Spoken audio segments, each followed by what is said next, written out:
रामलाल एक साधारण किसान था। उसके पास बहुत ज्यादा जमीन नहीं थी, लेकिन जमीन से उसका रिश्ता बहुत गहरा था। वो मिट्टी को माँ मानता था और हल को अपना साथी। रोज सूरज निकलने से पहले वो उठ जाता, बैलों को चारा डालता और खेत की ओर निकल पड़ता। गांव के लोग कहते थे कि रामलाल की मेहनत उसके चेहरे से साफ झलकती है। एक साल गांव में भयानक सूखा पड़ा। तालाब सूख गए, कुएं नीचे उतर गए और खेतों की मिट्टी फटने लगी।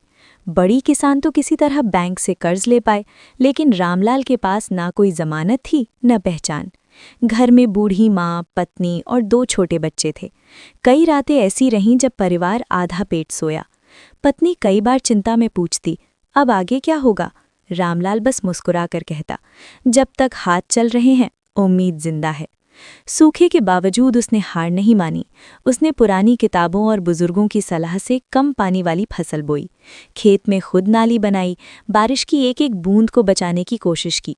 लोग उसका मजाक उड़ाते थे, कहते थे इस मिट्टी में कुछ नहीं उगेगा, लेकिन रामलाल हर ताने को चुपचाप सह लेता। कई महीनों की मेहनत के बाद हल्की बारिश हुई। मिट्टी में हरियाली की पतली रेखाएं दिखने लगीं।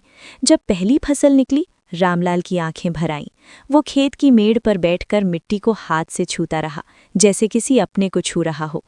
कटाई के समय उसकी फसल बहुत बड़ी नहीं थी, लेकिन ईमानदार मेहनत की खुशबू उसमें थी। उसने पहले कर्ज चुकाया, फिर बच्चों के लिए किताबें खरीदी। माँ ने कहा, बेटा, आज तू सच में किसान कहलाने लायक हो गया। गांव वालों को समझ आ गया कि किसान सिर्फ अन्न उगाने वाला नहीं होता, वो धैर्य, साहस और उम्मीद भी उगाता है। रामलाल की कहानी ये सिखाती है कि हालात चाहे कितने भी कठिन हो, अगर इंसान मेहनत और विश्वास को साथ रखे तो मिट्टी भी रास्ता दिखा देती है।